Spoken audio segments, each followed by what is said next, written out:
If you asked me what the best way to use exchange would be a couple of years ago, I probably only would have been able to come up with the crazy meme videos that Yu-Gi-Oh! For Real Men put out, where he would give his opponent Swords of Revealing Light and then OTK them by using Weather Report. But in reality, exchange is not a card that most people would consider to be a competitively viable option, and yet over the past couple weeks of regional qualifiers, the card has appeared in not just one, not just two, but 4 regional top 8 lists, and that is just sort of blowing my mind. In today's video, we're going to talk about why exchange is suddenly so popular and why some people might be going towards this card instead of other commonly played options. For example, we recently saw, I guess last year, we saw Drag Down from the Grave being played in a very similar style to exchange, but exchange actually has some unique benefits over Drag Down that I want to talk about later on in this video. As always, if you'd like to purchase any of the cards that I'm going to talk about in today's video, especially exchange, because there's a few really cheap versions of it out there right now, make sure to use my link to tstplayer.com. It'll be in the description below. A portion of all of those sales using that link goes right back into the channel, so I really appreciate it when you guys use that for all of your card game needs. This is a normal spell card, and it says both players reveal their hands and add one card from each other's hand to their hand. And while there aren't a lot of cards that can add your opponent's cards to your hand, this isn't actually the only one. I mean, Lullaby of Obedience can add a card from your opponent's deck to your hand, so it's not the only card that does that, but it is a pretty unique effect that we don't usually see on cards, especially ones that are being competitively played. To me, a card like Exchange sort of falls under the same category as many other cards that have their very own unique rule set, things like Pharaoh's Treasure and Convulsion of Nature, cards that you don't commonly see being played in competitive tournaments, but that technically are completely legal, they just have some weird rulings surrounding them. So in the case of Exchange, it's worth mentioning you don't actually switch out the sleeves, and it does make it a little bit more complicated if you like activate Exchange and activate a danger monster. Your opponent will have to do a random method, even though they can see that one of the sleeves is obviously different from the other ones. So you probably just have to use a dice if that situation comes up. But overall, exchange is pretty straightforward once you sort of get past the idea of switching cards with your opponent.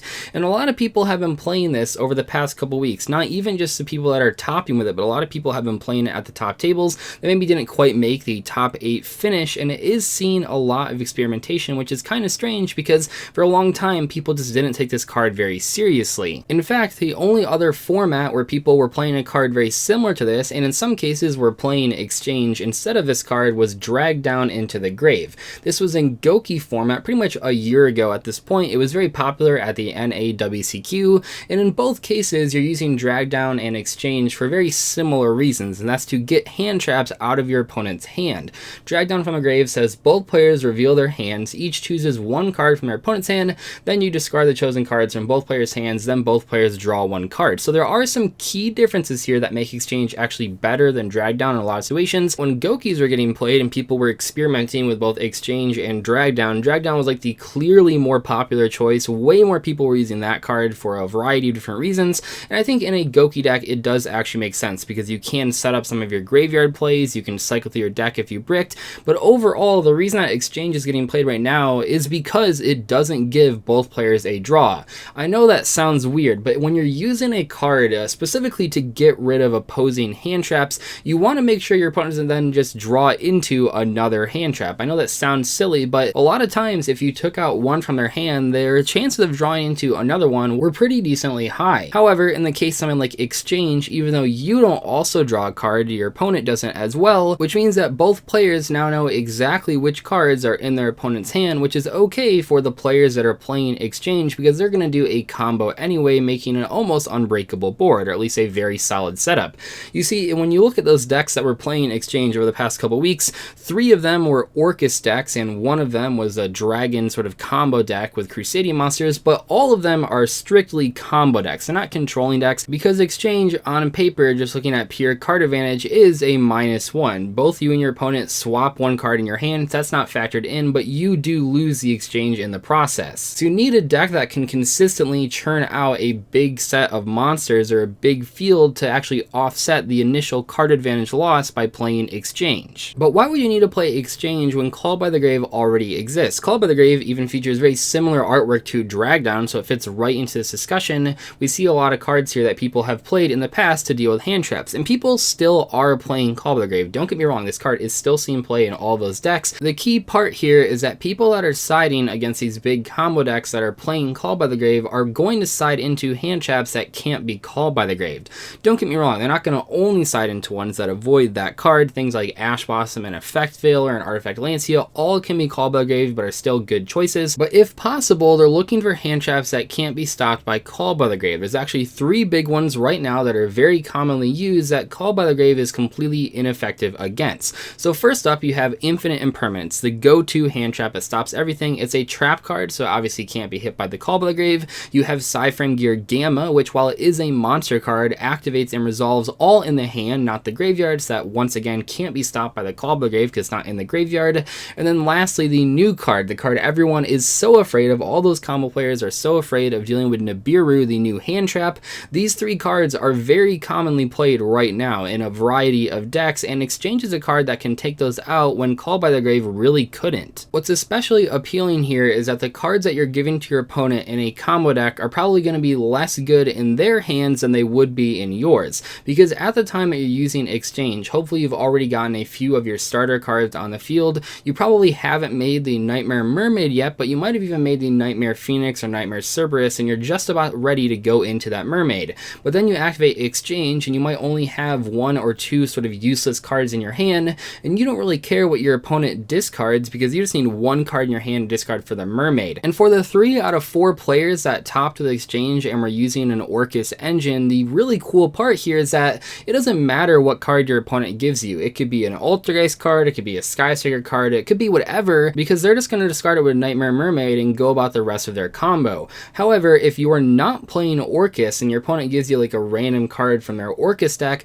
maybe you as a player that's playing Skystakers or playing Altergeist or playing Salamangreats might not be able to take advantage of the card that you chose to get with Exchange. Certainly in some cases, I mean, you do get a choice. So if your opponent has a few cards in hand, not just 1, you can at least pick whatever card fits the best with whatever your hand looks like. But overall, it's just not a card that you're probably going to be able to use as well as your opponent, who is able to use it for their big costs that they need to do for that Nightmare Mermaid. But what's really appealing is that if your opponent doesn't actually have a hand trap, you can just steal cards to make their hand worse. Are they playing Sky Figures? You can steal the Engage or the Ray. Are they playing a control deck like Altergeist? You can steal their only monster they have in hand, like a Mole Seeker or Marionetter. No matter what the case is, even if your opponent does not have a hand trap, you can at least steal the best card that they have available to make their hand much, much worse. In a lot of ways, Exchange is like a power creep. I know it sounds kind of funny, but it is sort of a power creep on Neospacian Aqua Dolphin, because Aqua Dolphin in combination with Neospace Connector were both played in Orcus decks initially, but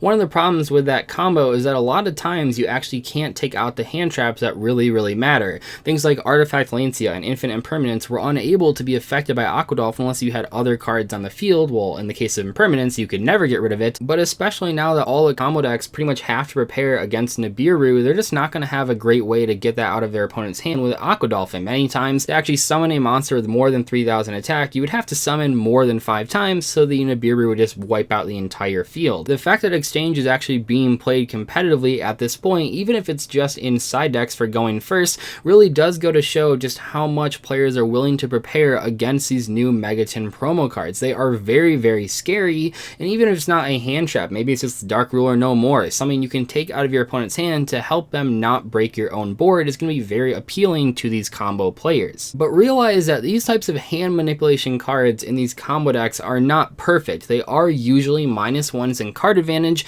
and one of the problems here is that after you take that -1, if you saw that your opponent has multiple hand traps that you can't deal with, well, now you're in a really bad spot, right? Because of course you're going to try to do your combo, you're going to try to set up some kind of board, but if you did something like Exchange and you saw your opponent had like 2 copies of Nibiru and then a bunch of other really great cards, there might be too many individual cards for Exchange to deal with. Yes, it's really good if your opponent has 1 hand trap, 1 specific hand trap that just breaks your entire combo, but if your opponent has a whole bunch of hand traps, yeah, it doesn't really help like taking out just 1 of those cards. Maybe if your opponent has 4 hand traps and 1 starter card, you can take the starter card and just hope they brick, but overall it definitely isn't a card that will always win you every single game. That's why Drag Down stopped getting played eventually, and people moved on to Magical Midbreaker Field, which worked against a variety of hand traps. Of course, that card eventually got limited because of this, because it was a little bit too effective against many hand traps of the current format that it was getting played in, so overall people had to move on to other options. Just 1 copy of Midbreaker Field is a little bit too inconsistent even for combo decks,